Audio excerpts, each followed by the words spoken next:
Happy Thursday, everyone. It is Hank, Melissa, and Zane here with another nature mystic discussion today, talking about really the nuances and differences between spiritual healing and energy medicine or energy healing. But first, we'll let Zane open up space before we get into our Oh, topic. okay.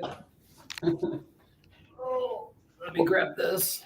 yeah, well, you just showed us the basis. So I thought that the base is like, Oh, hey, I want to well, make an appearance.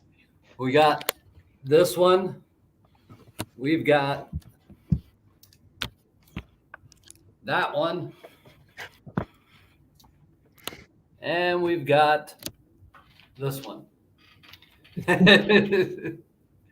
All right. Anyone who's with us, please just drop down into your stomach, becoming aware of your field of personal space. That's all it is a field of personal space. We all know that space. We don't like it when people get too close to us because they invade that space. So I just want you to explore it, taste it, imagine it, hallucinate it. What is this space like? What's it feel like? What's it smell like? What's the quality of your energy right now? What are you broadcasting to the world?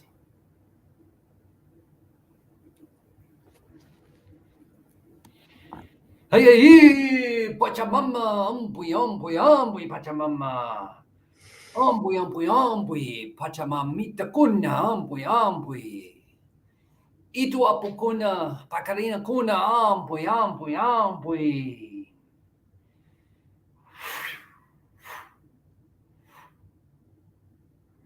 Chaski waiku, kai pacha waiku.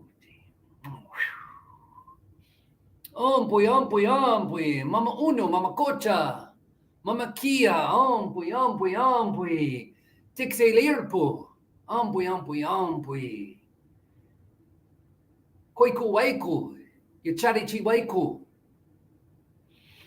Yampukui, ampui. Ampui, wilka waira kuna, ampui. Yachaikui, ampui. Umai, hatun umai.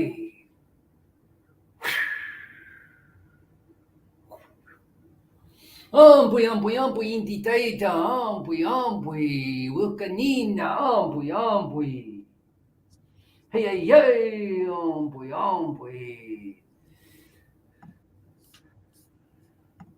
Hanin kanchaipa, haring kanchaipa, ampui.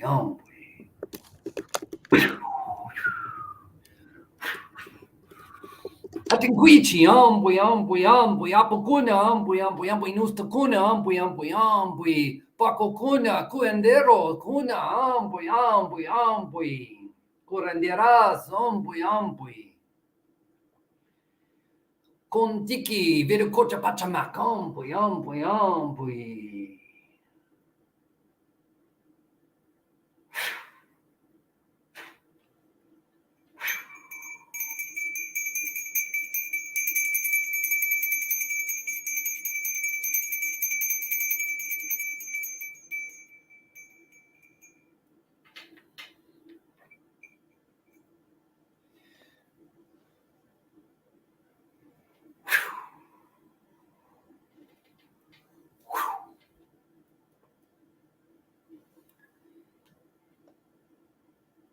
And now, after this little Quechua invocation, experience once again this field of personal space around you. How's it changed in this couple minutes that we have been doing this?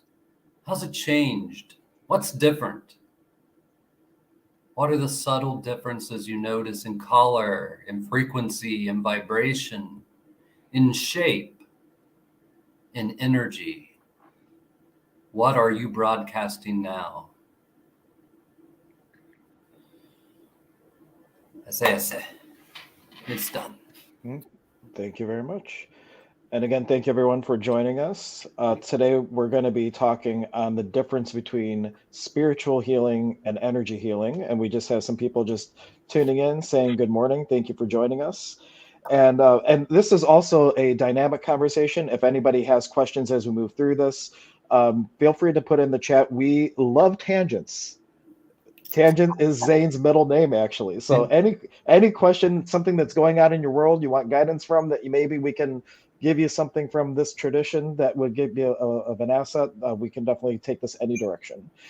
But the Absolutely. topic, but the topic at hand, the difference between spiritual and energy healing. Yeah, absolutely. Let me turn off my little heater thing here. 5, 4, 3, 2, 1. All right. So, oftentimes we just group these things together: energy healing and spiritual healing. Energy healing is often, we might see it as the passes in Qigong, movement of chi energy, the movement of something like pranic energies, or the movement of something like Reiki is another thing that we see as an energetic quality. And all of these energies are really intelligent and conscious. And that's something that we don't always address when we call it energy work. When we call it energy work, we oftentimes take the perspective of the Western mindset. And especially when it comes to metaphysics and spirituality, the Westerners like to really be like a wizard. It's like, yeah, and the wizard is all about the whiz, right? It's the domain of the whiz. It's this brainy conceptual thing. And the idea is if we can conceptualize it, we can harness it and take complete control of it. And that's a little disrespectful to the spirit world. I'm not saying that they really mind all that much, but especially as you deepen your work, they require more of you. So there's nothing wrong with any of those practices. In fact, I think Reiki is one of the most beautiful practices that has been brought to the West.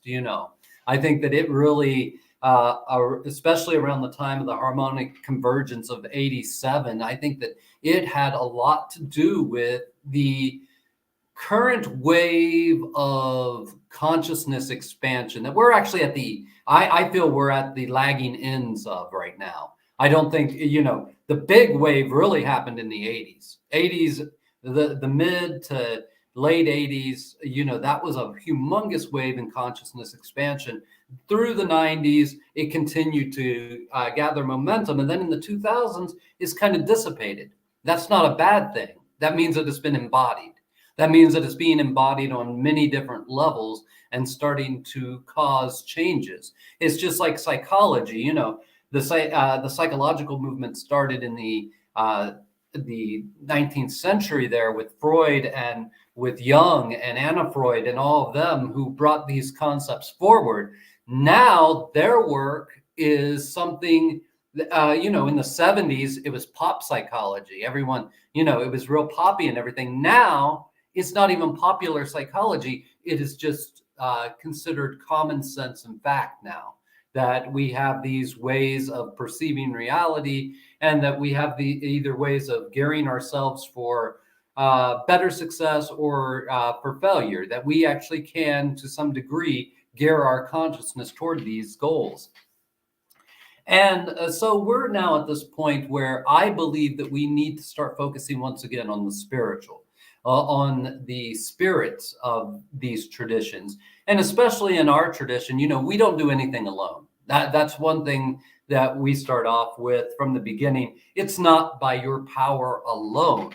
If it was just because of your power alone, or if it was all about just your power alone, it would be a very lonely existence. And so it isn't about that. It's really about connecting and developing connections and harmonies between those connections.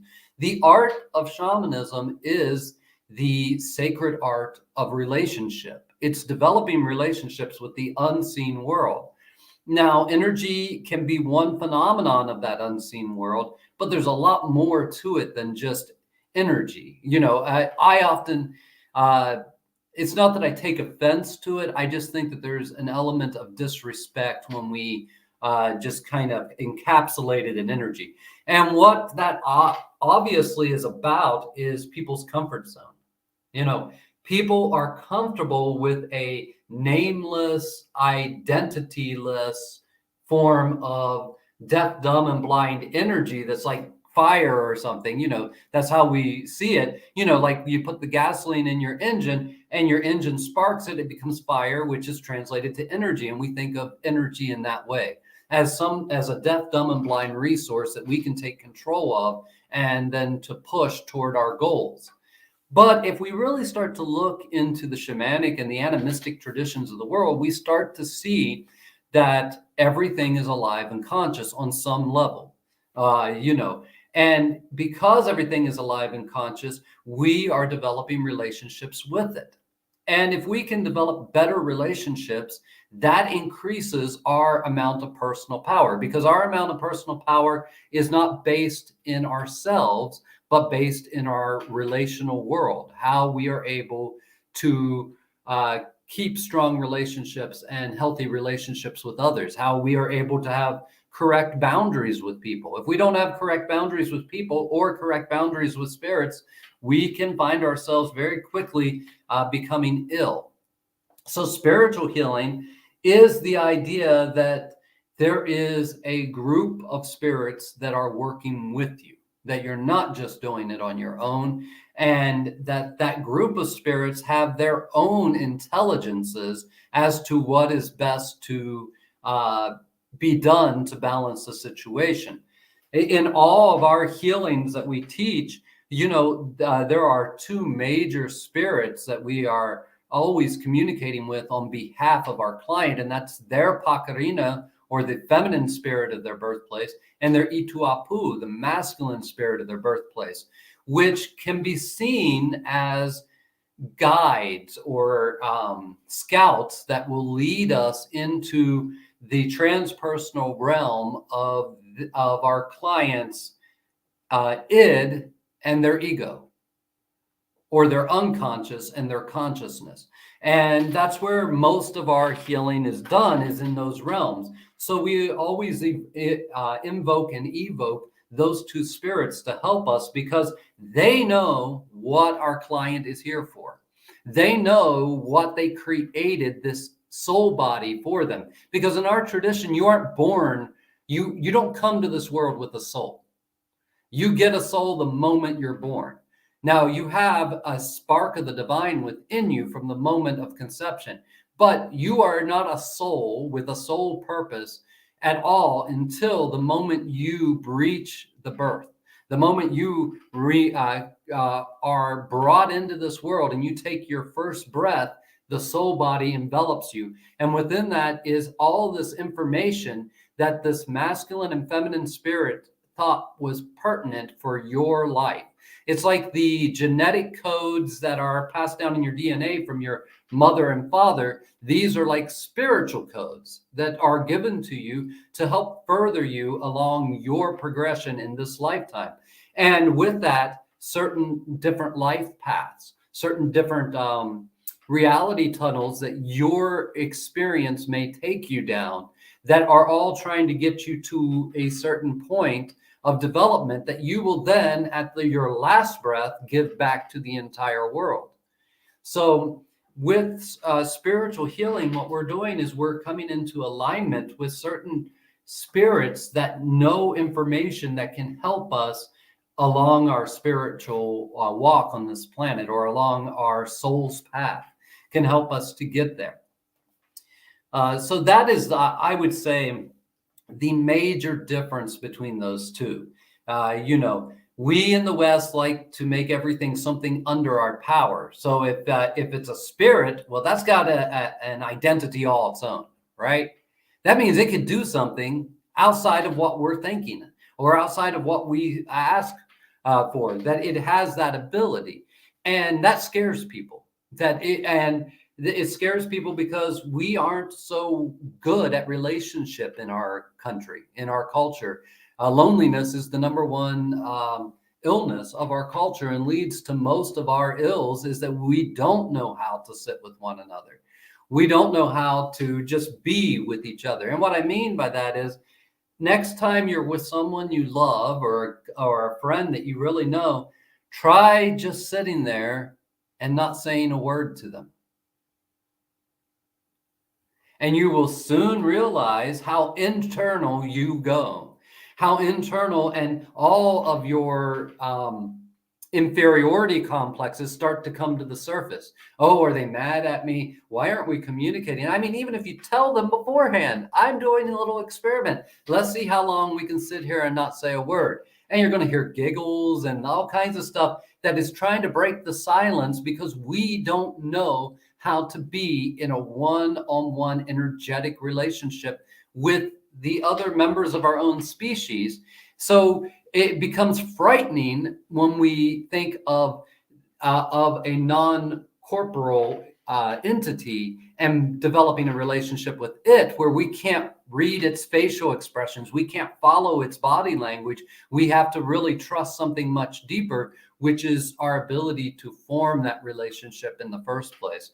And that's really where I think is going to be the future of what we're working with. I think that we've almost outran the energy dynamic. Of course, we're going to use it. I'm still going to use it to describe with certain workings and things. But we are to the point where it has lived its purpose, and now we can enter into more. We can start to develop a deeper relationship with these things that we sometimes just consider energy. How was that for a ramble? I have no idea. I only know like 4 or 5 things I actually said. I think it was really good. No, the nature spirits of one's birthplace, that's something that I've always felt was like the most important thing. To, if I see a client one time, if I can only work with them once, like doing something that they might have a better opportunity to connect with those spirits is important, but it's ultimately their own work that they have to do to connect with those Absolutely. spirits. You can open the door, but you can't make someone walk through it. Yeah, absolutely. You might have the key, but if you don't turn it, the lock doesn't unlock, Right. And one's willingness to receive. I use the example a lot. Like we might ask the universe for something like, I want this connection, I want this relationship, or whatever the case is. And it's like ordering a pizza, and then the universe delivers the pizza, but you don't open the door. So there's like so much that goes into like the willingness to ask, the willingness to receive, and just being Absolutely. fully present with the experience. But opening it up from what Zane's ramble, as he called it, does that spark any questions? We did have Mike offer one thing while you were talking, just interesting awareness in 1986. Some light beings walked out of the galaxy and said, good luck. We we will not do this again. Get an ancient dictionary Sanskrit. I'm not sure what you're saying now, actually, imagine, Mike. That read differently the first time I read it. But I I, think I think when I feel into what he's saying, I think that what he's saying is some Buddhas, basically, some enlightened beings who return time and time again out of compassion for humanity, had decided, you know what, I'm going on with my journey. I'm going to step outside of this will of birth and death, and I'm going to go on with my journey and see where that takes me. I no longer have the neediness to feel like I have to uplift the world. there you go. So, uh, so I'll just jump in here until a question pops up or something. But so this is a tradition of healing. I mean, that's really what it is, and where I came to it from. I didn't come into this tradition because of mysticism. I came into it purely from the magical and the healing side of it, what we call the Campo Ganadero, or the left side of the mesa. That's where I was already developed when I entered the tradition. So that's where I came from. Healing was always a passion of mine. I mean, from the time I was a little kid, and being raised with a Baptist preacher who was also way into consciousness studies and stuff, and a gifted psychic as a mother, that really it really gave me a push toward the mystical, or a push toward the magical dimensions of this world. So healing was always a big calling to me. And this path really is a path of the healer. It's the path of the healer and the teacher. And that doesn't mean that you're going to necessarily hang up your shingle and, start taking clients on and doing healings or start teaching people. What it really means is that we, through our own personal healing, through our own work, to use a Carl Jung metaphor, the path of the wounded healer. Through that path of the wounded healer, we're healing ourselves. And as we heal ourselves, what we end up doing is we create greater coherence between the way we think, the way we feel, and the way we behave in this world. And as that coherence starts to become greater and greater, our energy becomes greater and greater. Our spiritual presence becomes greater and greater. And it has the ability to start making transformations in this world. Part of that whole development is to make relationships with the spirits of nature, like our hieroglyphs, our despacho ceremonies. That's really how we communicate with the spirits of nature and how we learn to perfect what we call our aini, our reciprocity with the world. We learn it through the art of doing those things. Even when it makes us frustrated because we don't know what we're doing, or we don't feel we've done it well, or we put some kind of um, belief system on top of it that has to burn a certain way or something else. And there are parts of the priesthood where that's very, very important. But for the most part, especially at the Alto Messiah level and above, those branches, we just set that thing on fire and we don't really need to even look at it. We can walk away from it then, and not really pay that much attention to the way it's burning or all this other stuff to try to glimpse knowledge from it, because this is not a path of knowledge. I mean, you become a person of knowledge through it, but I better to say you become a person of wisdom through it and a person of power through it. But knowledge is not something that we necessarily develop all that strongly in this. We're really wanting to get down to the nuts and bolts of things and be able to help ourselves and others. It's a very practical path. As we follow that path and as we start to perfect our aini, we start to grow our presence in this world. And then it has this effect of just transforming things around us. And that's really where I'm focusing more and more of my teachings and efforts around, is that Inca Mauku now, that Inca Mauku level where you don't pray, where you don't have to do any of that, where you have such a divinely perfect relationship with the unseen world that it's working on your behalf, and your own resonance is so high that things just start happening around it. And that's where spiritual healing ends up. It goes way beyond energetic healing. If you're out there and you've been an energy healer for a long time, and you're just flowing energy and pushing energies and everything, and you think there might be more that you could learn, not that what you have is not great, but you think there might be more. Well, there is. There's a whole other realm of a way of doing this work that takes a lot less of your empowered imagination, takes a lot less of your own willpower to do, and that you can step into a realm where you can be with a lot of clients and feel just fine afterward, and you don't have to feel drained energetically. Every once in a while, we all feel drained energetically. That's part of life. But we can develop a resonance within ourselves and within nature where things come a little bit easier.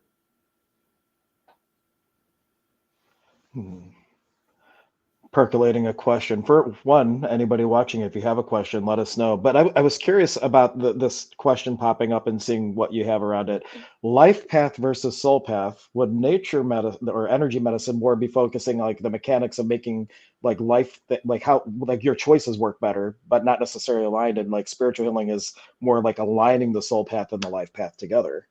Sure. So this reminds me of something I was talking about on SOAR with Anthony, and it was on our last episode, which was intuition.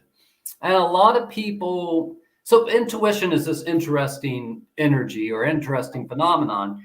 And a lot of people consider it mostly spiritual, like that. And really, that's not the case. Intuition is about your life path, it's about survival. It is something ingrained in the body. It's in your instincts and impulses. It's that impulse that when someone almost hits you on the road and you just barely see it out of the corner of your eye, that you make a corrective measure in your car without even thinking. That is intuition. That is instinct. That is your impulse.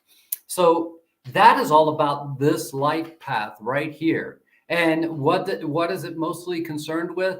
The survival of you, the organism, and the survival of the species, the continuance of your life and the continuance of the species. And as such, it works from what we sometimes call the subconscious realm, or the subjective realm. And that's also where our woundings happen. So when a wounding happens to us, we tend to create a soul contract with that wounding. And these wounds that I'm speaking of right now are core experience wounds. They're things that happen very young in our life.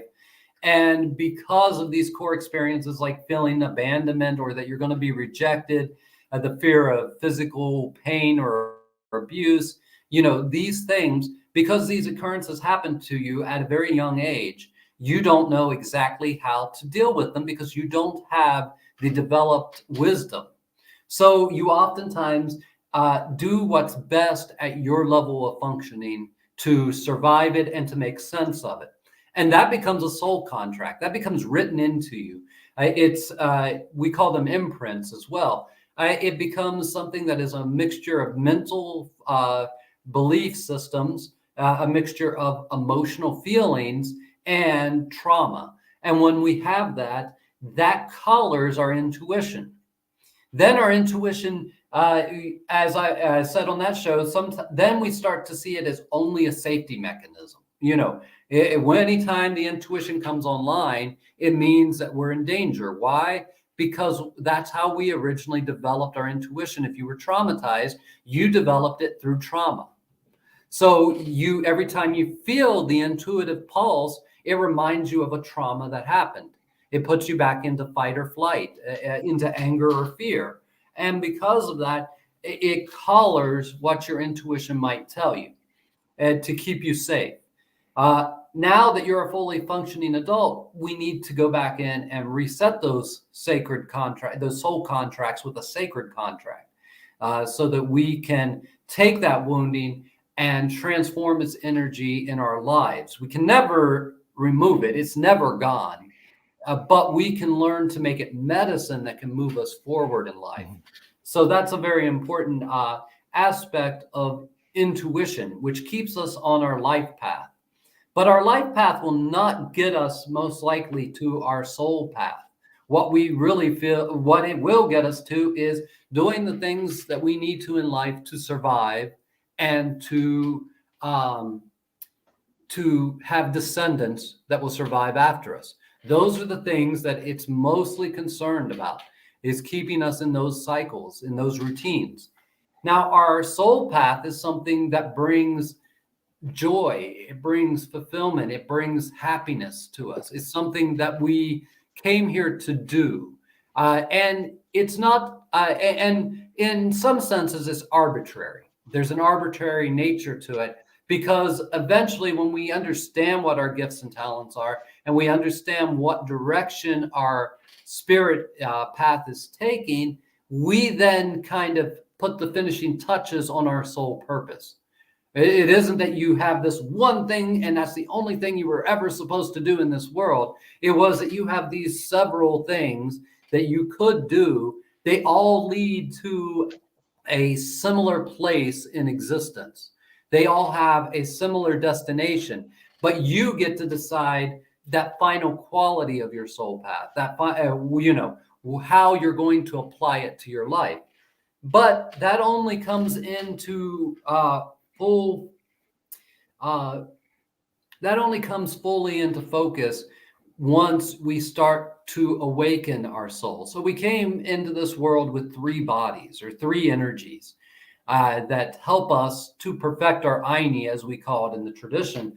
And that is the hanchi, our physical body, the muhu, our seed, and the pokpo, our energy field. And the energy field is quite literally the soul body. That's where what it is. The physical body is just that. It's a physical body, and then that seed is your drop of the mystery. That is your spirit, and they come together in that seed. But first, we have to start to develop the physical body. That's the intuition. Clear the impulses, clear the intuition, and clear the instincts, so that we are now functioning with uh, instead of clearing them, probably better would be to say to tame them and to restore them. And then with that intuition, we can then start to practice the Aini in the energy dimension. And then once those two are really working well in concert with each other, then that spiritual quality can start to pour out of us that will lead us, that will actually fuel us into our becoming.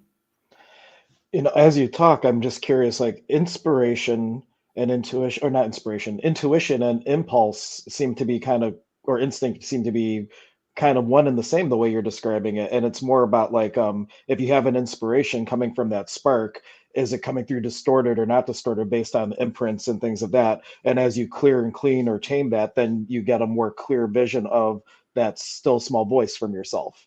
Absolutely. So that's another place where spiritual development comes into play with it all, because there's all kinds of spirits, whether we want to admit it or not. There's spirits we create with our mindsets and our feelings. When you mix mental and sensorial information, and you put a story around it, and then you project that outwardly, that creates a spirit. We have the co-creative power to create spirits. We sometimes call them thought forms, but we have this power to create things out here that can actually influence us. And then there are things out there that can influence us. And both of these things can work to keep us from entering into our uh, intuition in a clear way. And in that way, we have false guides. We also have false intuitions.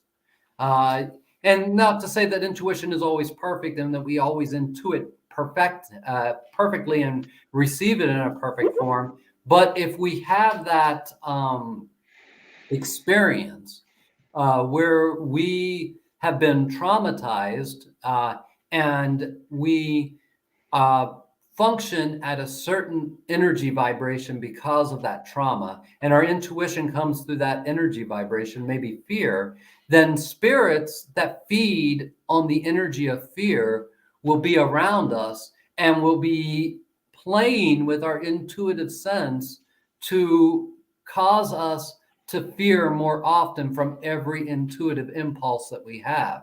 So we really have to start to develop a relationship with our spirits and to know what they are. And in this tradition, we rely on pure spirits of nature, the purity of nature itself, to communicate with us.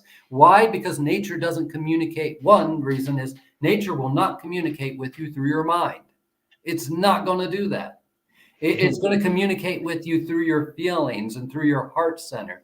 And because the heart center is always open and functioning, if we can lift ourselves up into the heart center and we can start to have communications there, that then will bring the body into resonance with the heart. And when the body falls into resonance with the heart, we relearn our instincts. We reset them to the factory model, to what we came here with, our instincts and impulses. Then, with the help of our spirits, we can then start to develop our life path or our soul path, start to know where we're heading. And once we know where we're going, once we know where we're going to end up, it becomes a lot easier to walk a life. It becomes a lot easier to exist. Yeah, you got to know where you're going to have any sort of good orderly direction. That's my Yeah, acronym for and that. to know where you're going, you have to know where you've been. But in the going in is in the now. It's not about fantasizing about it and projecting it. It's Mhm. about really right now. What am I doing to manifest that? How is my energy to manifest that? So when our instincts come back online and our intuition comes back online, that's when we start to have clear understanding about things. Mm-hmm. That's when we start to realize if we have the personal power to go after something, or if we don't have the personal power to go after it. We might have it in our personal power to do it, but the timing could be all wrong. We might have plenty of personal power, but if we're not tapped into our instincts and impulses, we will sometimes say, oh, I got to do this. I feel it. It's so good. It feels so light and beautiful. I got to put it out there. And it was just the wrong time. The timing was off. So we, by getting back into our instincts and impulses, that tells us when the timing is right. Our getting into that soul tells us when the energy is right, and communicating with the spirits is when we know that we have the actual essence to move forward. So it takes those three parts of ourselves: the physical, the soul, and the spirit. To for when those three things come into alignment and they start to bring into coherence the way we think, the way we feel, and the way we behave in accordance with our soul's purpose, then we start to manifest more easily in this life. Yep. And I like I teach a class called Congruent Manifestation where I talk about something similar. It's like you have the vertical alignment, body being beyond spirits and all that, but then you have to also combine that with thought, word, and deed and make sure that all the horizontal things are lined up. And when the two happen, it's like congruency occurs, and that's just pops. And that's including timing, because you might have the knack to write the book, but maybe like I know your book has been a work in progress, but it's always like about the timing. When is the timing going to be right and all that? Yeah, absolutely. So and I'm not saying, and I don't want to confuse anyone. Those some of these concepts that we're laying out there sound a lot like The Secret and sound a lot like the law of attraction. It's not what No. I'm talking about at all. I would say that's an analog to it, but I find those things kind of parasitic. Yep. I find those as parasitic mindsets that are used to, and I'm going way out here. This is just my personal belief. Take it or leave it. But I find those things parasitic, that they put a idea in your head, and then when you don't accomplish that high, lofty ideal through the law of attraction and through The Secret and all those things, that you just aren't pure enough, or you just haven't. So you need more training in it. You need to take this other teacher's course in the miracles, and all this because you're just not pure enough yet. And it's not like that either. I 100% don't believe in the prosperity spirituality, the idea of prosperity spirituality, because all of the amazing teachers I've worked with, I've seen them struggle financially. I've seen them all, I know they've been homeless. I know that they went through all these things. And so it's not really, it's not a 1, 2, 3, steps to heaven. Yeah. That's cheesy, and all it does is grab people's hopes and then use it against them. Yeah. And we have one question, but I want to offer one thing first. One of my favorite authors is Neil Donald Walsh, and I saw him in 2008 doing a workshop called Happier Than God. And he wrote that book in response to The Secret because he was interviewed for The Secret, and they took all kinds of video footage. And when he saw it come out, the movie and the book, he was only quoted one time in both. And he talked to the producer, and they said, "Well, everything you said was great, but you kept talking about co-creating with the universe, co-creating with God, that it's like it's not your power, it's like working with relationship." And they said that wasn't the point of the book. So he wrote his own book to cover the things that he felt they were missing. So I always think of The Secret as like missed it by that much. Well, it's because of what do we call it? Instant gratification. We would rather have something that holds up our belief systems and tells us, "Yeah, you're right," or "Yeah, it's that simple," and just go. And that will sell a lot, and that will always sell, because people want the 3 steps to heaven. Mm-hmm. People want it to be just clear cut and easy, and relationships are messy, man. They push every button in your life, and that's why they are the path of fire, the path of passion, because they're a crucible that you can actually form yourself. But you said there was a question. Yeah, yeah. There's a question. I just wanted to throw that out there because that was a significant thing for me, and that's what I based my class on because I felt there was something missing too. But Jill was asking, so her question has come: Is clairvoyance, clairaudience, etc., intuition? I have experienced these. It seems to be in my mind as opposed to a feeling, or both, feeling and mental, so to speak. Well, we all have a fundamental sense, a fundamental clair that comes through. Some of us are clairaudience, clairsentience. There's different ways that we receive information from the universe. For me and the way that I've been trained, that's not intuition. Some people conflate those two ideas together, and there's nothing wrong with that. But that's not intuition, that's data processing. And that's what's different about it. Intuition is the impulse that keeps you safe in the moment, and you don't have to know what it's about. In fact, intuition usually isn't a no, it's an impulse. It really works more on that impulse level. Like one time, and this taught me a whole lot about intuition. I was in the grocery store and I had the impulse. I didn't have a voice come into my head and say, "Oh, you should pick up some lemonade." I had the impulse while I was standing in line to go get a thing of lemonade and get out of the line. Now, then my mental functioning came into play, and I started thinking, well, why would I need this lemonade? And I decided against it because I didn't want to get out of line and then have to get back in line just to get this lemonade. All the reasons why I could come up with that I needed it didn't seem important. Now, later I found out that that was something that was coming from someone else, that they were wanting some lemonade. And they had hoped that I picked up some lemonade. But I didn't know that it was coming from them. And that really wouldn't have probably changed my decision either, even if I did know it was coming from them. I probably still would have decided to stay in line because I just didn't want to get out of line and have to wait to get in line. So,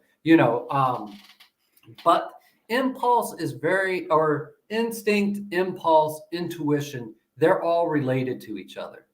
And where what you're talking about, clairsentience and all of that, that's communication of another type. That's more on the soul level, because the soul level is imagery, it's poetry, it's those things. The spirit level is a language that is outside of that even. But I would say that is receiving information on the soul level. And that can be kind of erroneous information as well. That's one of the things when it comes to developing our spiritual senses. I always tell everyone, don't throw it out because you get something wrong.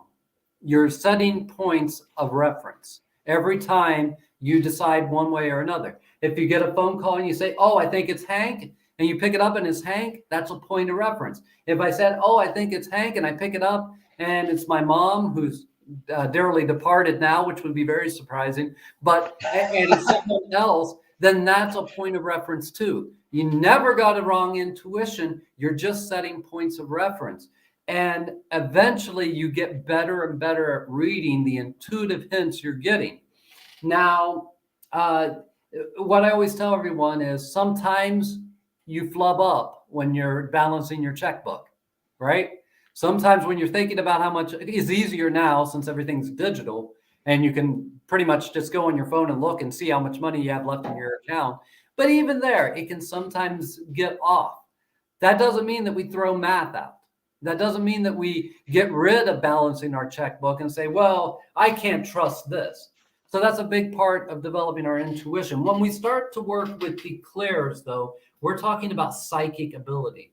And psychic abilities, or what we call kawak in the Andes, that's something different. And not everyone has that. Everyone has intuition, but not everyone has those psychic abilities.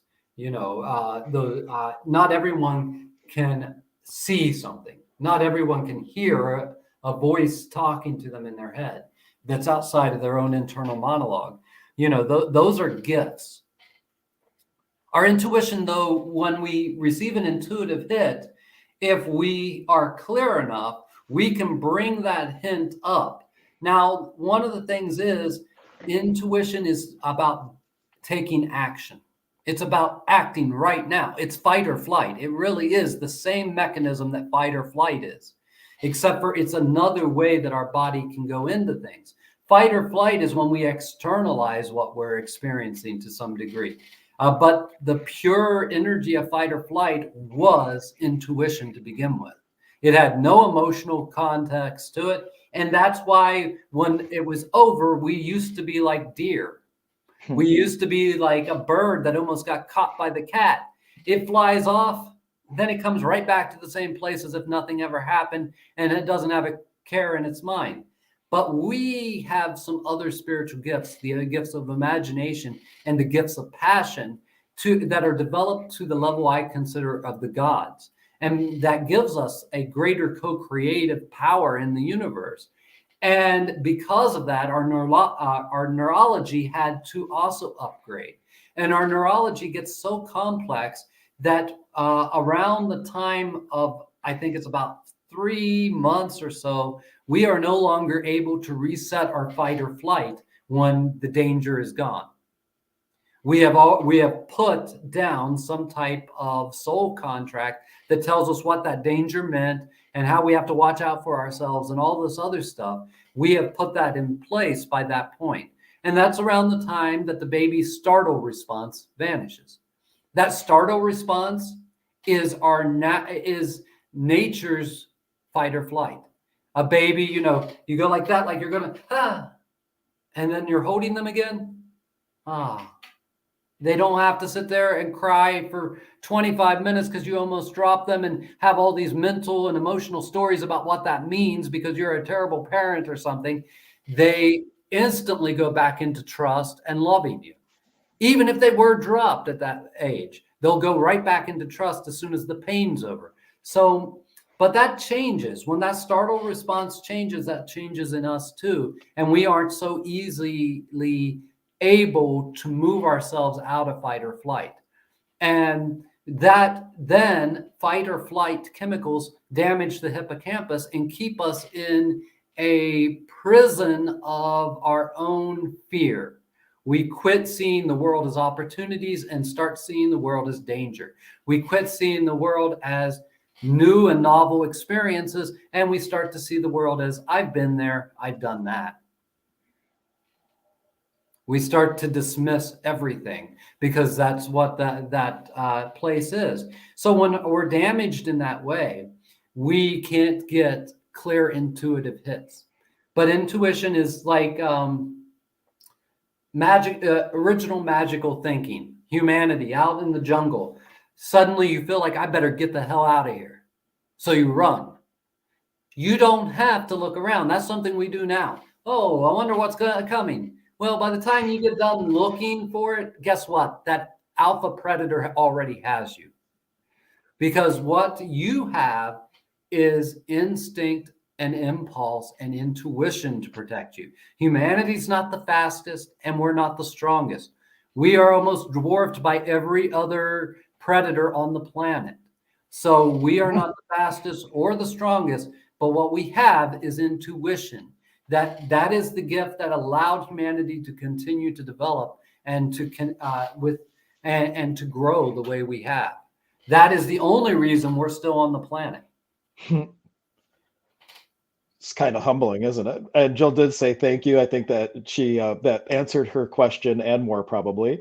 And Melissa, did you have if there's anything questions or anything? And we should talk about the apprenticeship. We should, which allergies are rough today.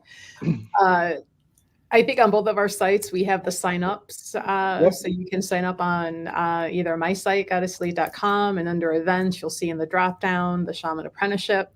And each of the breakdowns of how to pay is clickable. So if you click it, it'll open up, tell you what the pricing is. The dates are on there. Hank, I think you have all the same information. Yep, got all the same information. In fact, while we were talking, somebody texted me that they want to talk about joining the apprenticeship. And so, like, if none of the options are good, on my website, you can book a discovery call, or like this person just messaged me. You can message me 440-720-4325. I'll put it in a banner and just say, hey, I want to talk about how I can make this possible, and just reach out. Because our goal is to, of course, honor Zane and pay the bills and things, but also to make the program accessible for people. So if you feel called, inspired, please, like one person did during our stream today, reach out and just say, this calls to me. How can we work something out? And we'll absolutely, yeah, because it is a spiritual calling, and though we have to put some exchanges in place that helps to honor that calling, but it is something that I believe this can change people's lives. And I believe that eventually, when enough people learn these things, they're going to lose some of their cultural identity. I think that's just going to happen, and they're going to be passed down. Because once you've learned it, you're going to pass that down to your descendants, and you're going to pass that down to the people you love. And you're not going to necessarily always do it in such a structured way. And that's a beautiful thing that will, I believe, help humanity enter into the next golden age. For sure. And I think that's one thing that's great about the program too. Like, even if you're not going to hang up a shingle and say, hey, I'm seeing clients, it just teaches that you are part of this. Creation would not be complete without you. One of my biggest takeaways from Zane's talks is all of creation from the beginning of time had to happen exactly the way it happened for you to be here in this moment, having the experience that you are having. And if one thing was different, one asteroid was astray, all of life on Earth might not have happened. So this auspicious moment that you are part of all that is, like, you really get that, and your interactions and your relationships with everything. I like to say that I went from having relationships with everything to having creationships. Like, how am I creating myself anew based on what's showing up, and how am I creating with power with versus power over? And it's a real paradigm shift that I received through the program. Yeah, absolutely. That's really where we're trying to go to, and that's kind of to use a cheesy kind of coinage of a phrase, that is the divine feminine. That is the influences of the feminine that we have not been so interested in as cultures for the last few hundred years. We've followed this very materialistic scientific model, which is very laden with thought. It's very laden with concepts and models and all of this, where there's this whole other side that doesn't need any of that. There's this whole other side to us and to humanity, because, like one of my teachers and my good friend, Randy, once said, I got to remember it just right here.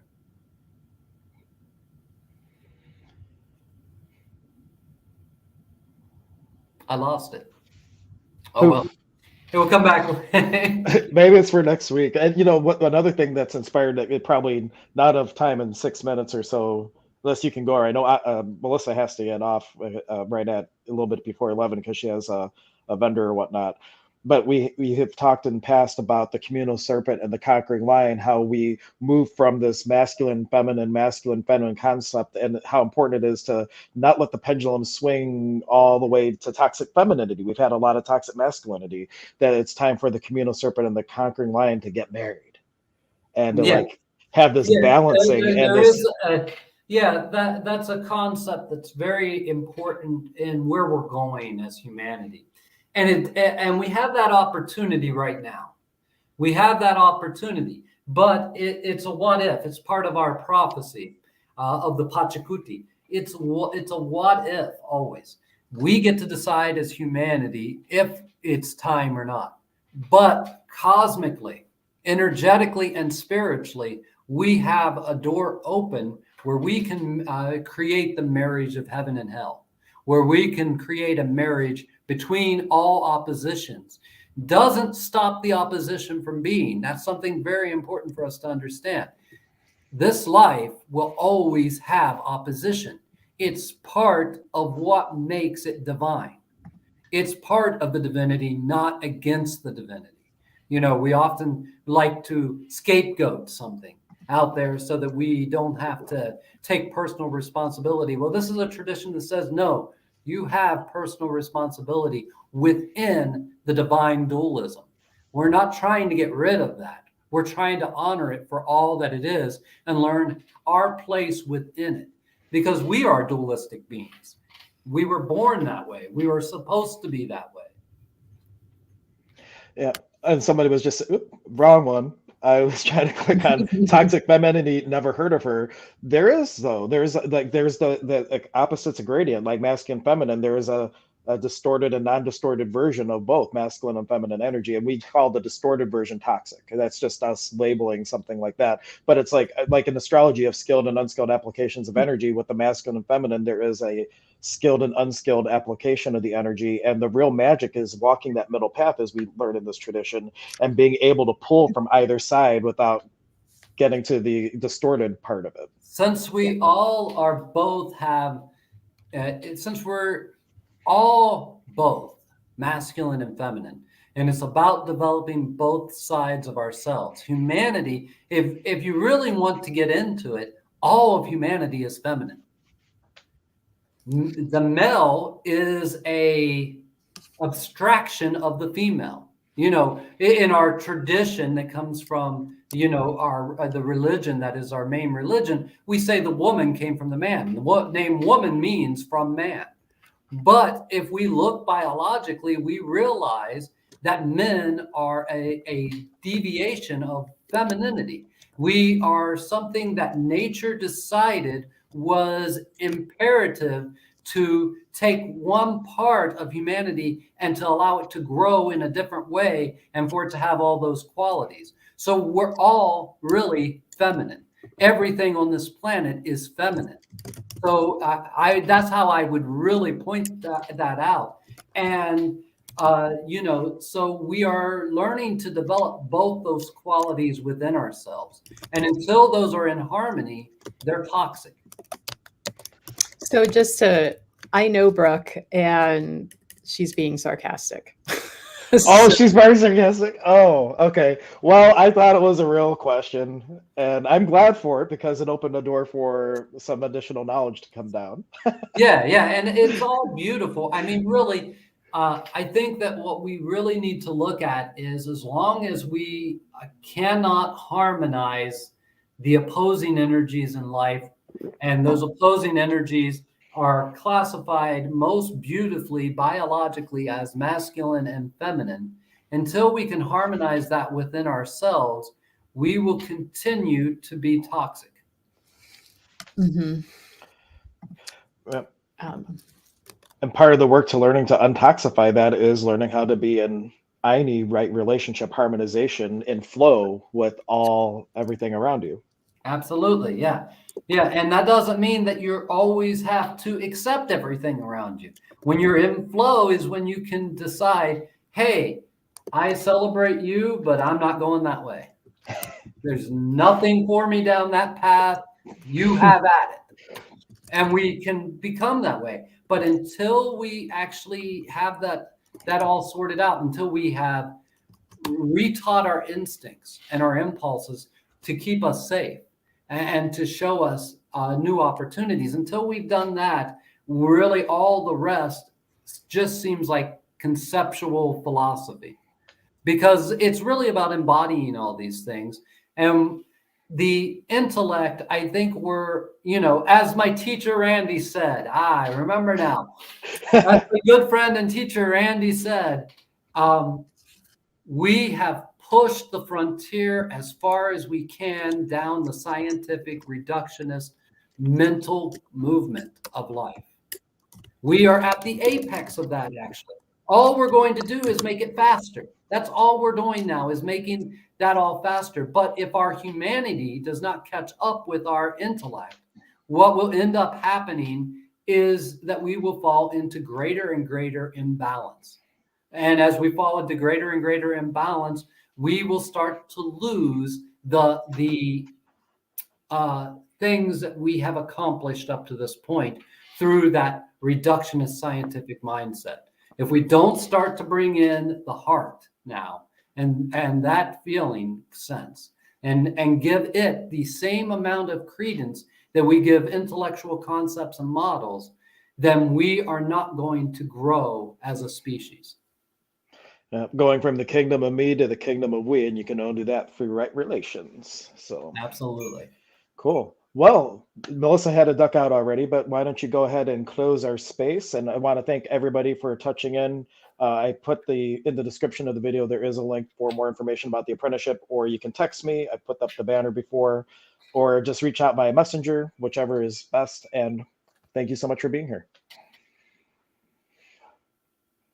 Please, everyone who's still on the call, soften yourself, drop into your gut, experience this living moment of thanks. Pachamama, Pachamamita kuna, Apu kuna, Itu Apu kuna, Nusta kuna, Pakarina kuna.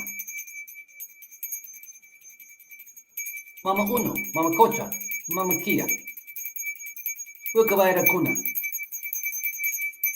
Inti Taita, Quichi, Pacukuna, Cuenderos, Cuenderas, Brujas,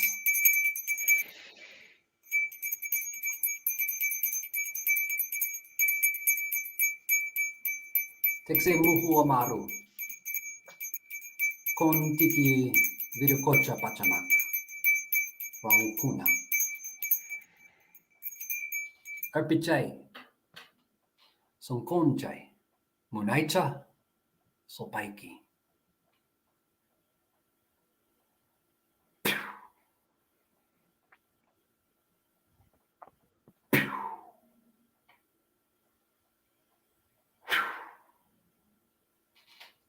It is done. Love you all. Yeah, we just had people just saying thank you and expressing their appreciation. So Nike Kawaiki, thank you. We love you to all of you. Wakanuna, Wakuchai Penny Chai Kuna, sacred soul brothers and soul sisters. We hope to see you next Thursday. Bye, guys.